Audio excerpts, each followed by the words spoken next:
नमस्कार, मेरा नाम डॉक्टर अजय है। मैं हीलिंग हॉस्पिटल में एज ए कंसल्टेंट न्यूरोसर्जन हूँ। आज का जो टॉपिक है वो है बैक पेन के कॉजेस और किन किन कारणों से ये बैक पेन रहता है।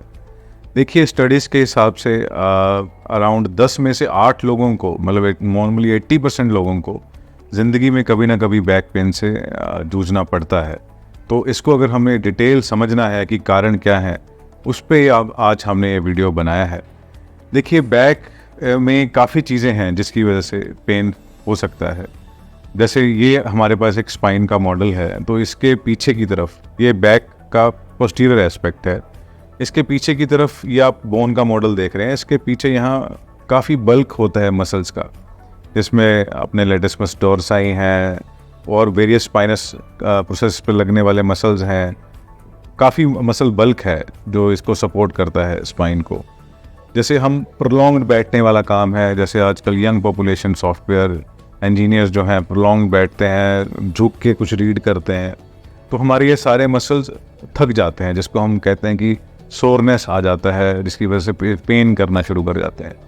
या हम कुछ ऐसा झटका ले लें या वज़न उठा लें जिससे एकदम से इनको पुल होता है, तो इसमें बैक में पेन शुरू हो जाता है। वो जो मसल का पेन है वो लोग कैसे एक्सप्लेन करते हैं, वो कहते हैं कि जकड़नपन है उनको, ठीक है। और वो पूरा जब ऐसा कुछ उनका पेन शुरू हो जाता है, वो पूरा सीधा स्पाइन सीधी करके चलते हैं। तो अगर ऐसा कुछ होता है तो मोस्टली वो मसल पेन की वजह से रहता है। और इसके पहले कुछ ऐसा हिस्ट्री रहता है, कुछ वज़न उठा लेना या कुछ प्रोलॉन्ग सिटिंग वाले लोगों में हिस्ट्री में हमें देखने में मिलता है कि वो ज़्यादा देर उनका बैठने का काम है, ज़्यादा देर उनका प्रोलॉन्ग सिटिंग का काम है। तो हम हमेशा ऐसे पेन को ये कहते हैं कि आप बैठिए बट बीच बीच में चलते रहिए, थोड़ा थोड़ा उठें, एक सर चक्कर काटें, थोड़ा घूमें और फिर बैठ जाएं। तो फ्रीक्वेंट ब्रेक लेना इसमें ज़रूरी रहता है। नेक्स्ट जो हम टॉपिक जो नेक्स्ट इसमें जो है, जो बैक पेन कर सकता है, जो आप देख रहे हैं यहाँ बोन है, ये वर्टिब्रल बॉडी है जो हमारी बैक का एक बहुत इम्पॉर्टेंट पार्ट है। इसमें पेन कब कब हो सकता है? देखिए, जब ओल्ड एज में कैल्शियम विटामिन D3 का लॉस शुरू होता है, तो इवन छोटे छोटे स्ट्रेस से, छोटा छोटा झटका या छोटा वज़न उठाने से भी इसमें माइक्रो फ्रैक्चर्स आने शुरू हो जाते हैं। और जो इसका पेन होता है बॉडी के माइक्रो फ्रैक्चर्स का, जो छोटे छोटे फ्रैक्चर्स जो इसमें बनते हैं, वो बहुत सवियर पेन होता है, बड़ा शार्प शूटिंग पेन होता है। तो पेशेंट जो हमें कहता है कि मुझे बहुत तीखा दर्द हो रहा है स्पाइन में, और स्पेसिफिक कि वो एक हाथ लगा के बताता है कि मुझे यहाँ दर्द हो रहा है। तो इसको हम भी जब पेशेंट आता है उसको हम जब यहाँ दबाते हैं तो उसको पेन होता है, जिसको हम पॉइंट टेंडरनेस कहते हैं।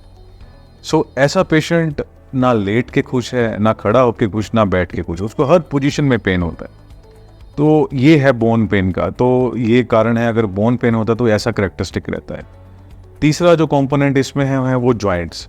हर एक मण का जो है अगले मणके से एक जॉइंट के साथ जुड़ा होता है। तो पूरे शरीर में जो जॉइंट्स की पैथोलॉजी है, जैसे degenerative arthritis, inflammatory arthritis, infection या ट्रॉमा, वो सारे डिजीजेज यहाँ के जॉइंट्स में भी हो सकते हैं।